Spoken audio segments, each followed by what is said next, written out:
hari uwambajije ati ese ibite byawe kutarapfa, hari n'uwambwiye ati ntabwo uragwara, nta nubwo urwaye kanseri buriya wowe, hari n'abambwiye ati ngo nupfa uzansigire inkweto zawe zose.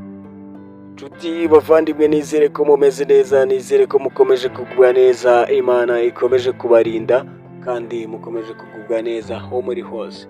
Uyu munsi turagaruka ku musore witwa Mutambuka Derrick. Uyu ni umusore cyangwa se ni umu-DJ witwa DJ Dizzo.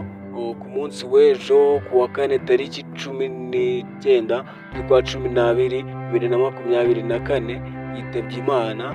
Ni inkuru ibabaje kandi iteye agahinda ku nshuti ze, umuryango we ndetse n'abavandimwe. Inkuru itunguranye nyuma y'uko ataraherutse kuvugwa mu bitangazamakuru mu bijyanye no kudija cyangwa se kuba yavugwa ku mbuga nkoranyambaga.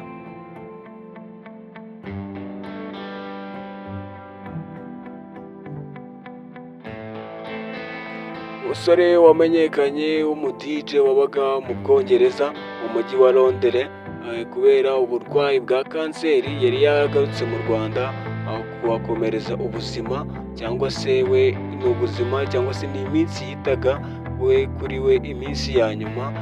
Ni umusore witwa DJ Dizzo benshi twamenye ku mbuga nkoranyambaga, kandi akaba ari umusore washenguwe n'ibyo abantu bagendaga bamuvuga ku mbuga nkoranyambaga, cyane ko uyu musore urugendo rwe rutari rworoshye mu burwayi bwe. Uyu musore rero akaba yarabaga mu mujyi wa Londres nk'uko twabivuzeho, ubwo aho ngaho ni mu Bwongereza aho yabaga, cyane ko uyu musore akiba Londres yigeze gufungwaho mu mwaka wa 2018 aza kumenya ko yarwaye kanseri, ariko muri icyo gihe yari afunzwe. Kanseri yakomeje kugenda ikura gutyo, rero akiri muri gereza aza kubyitwaramo neza, baza kumufungura imyaka 9 yari yakatiwe itageze, ni uko kubyitwaramo neza. Afungurwa ku itariki 23 Ukuboza 2019 nibwo yaje gufungurwa.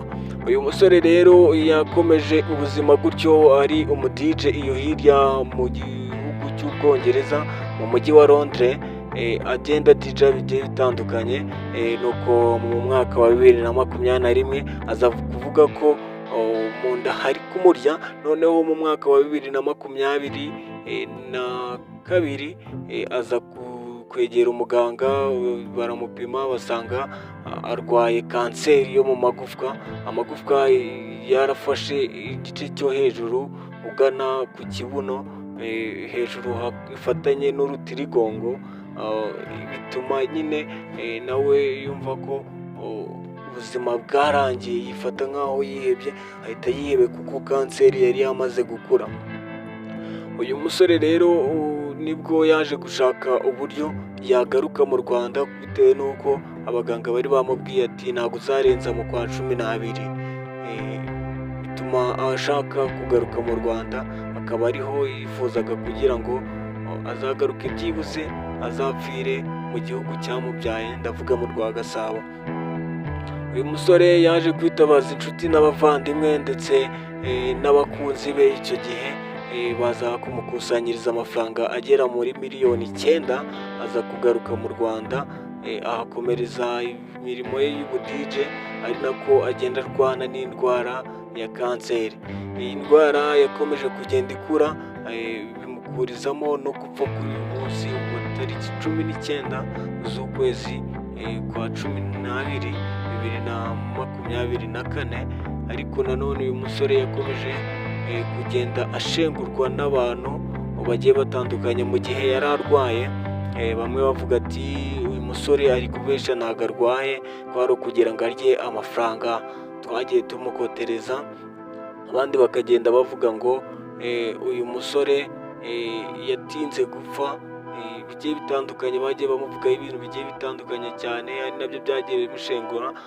Gusa ikintu cyamushengushe kurusha ibindi ni uko yigeze gutekereza ko agiye kwibaruka umwana byibuze ngo azapfe yibarutse umwana, ariko yaje gusanga umwana atari uwe, cyane ko yagiye gupimisha DNA kuri uwo mwana asanga ntabwo ari uwe. Ibyo ngibyo rero byagiye bimushengura bigiye bitandukanye, bituma ubuzima bwe akomeza kumva yihebye mu buzima bwe. Gusa ibyo byose bavugaga we yabaga arwaye kandi abyumva. Nanone uko abaganga bagendaga bamuha iminsi isigaye, amezi cyangwa se n'iminsi igiye isigaye, we yakomezaga asaba Imana ati ku minsi Imana nsigaje ongeraho, ugenda wongeraho. Imana nayo ikagenda yongeraho kugera n'ubwo k'uyu munsi atakiriho.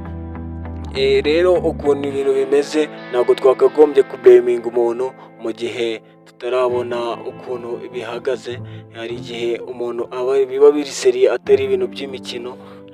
Tureke gukina n'ubuzima bw'abantu, ahubwo dukora ibintu twumva ko bituvuye ku mutima. Niba ufashije umuntu bibe bikuvuye ku mutima, cyane ko iyi nkuru yakomeje kubabaza abantu benshi, harimo nka Shadibu wamuhoraga hafi, yakundaga kumusura akamuba hafi, ndetse na Jackie, hakazamo n'abandi bagiye batandukanye. Philipita yigeze no kumuhamagara ntiyafata fone bitewe n'uko yari bize indirimbo hamwe na Aline Sano. Philipita we avuga ko uyu musore wasanga yari ashaka kumusezera, cyane ko yari n'inshuti ye cyane, ko bakoranaga n'ibiganiro, bakundaga kuganira.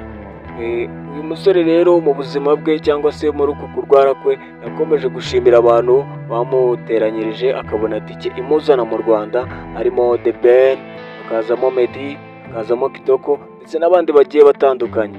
Inshuti bavandimwe, mureke dusubikire hano, ubundi tuzasubire ubutaha.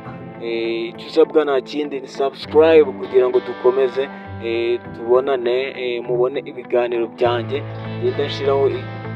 ngenda mbishiraho, mugende mubibona. Kanda share kugira ngo usharinge n'inshuti zawe, zijye zimenya amakuru agezweho ndetse n'amateka y'ibyamamare. Ikindi kandi ukande like, iyo ukanze like buriya tuba turi kumwe 5 kwa 5. Comment ubundi utubwire ati se ahangaha bihagaze gutya, wazadushakira amateka y'icyamamare gutya, iyi nkuru iyi n'iyi nkagenda nzibashakira. Murakoze, Ngedi Eros.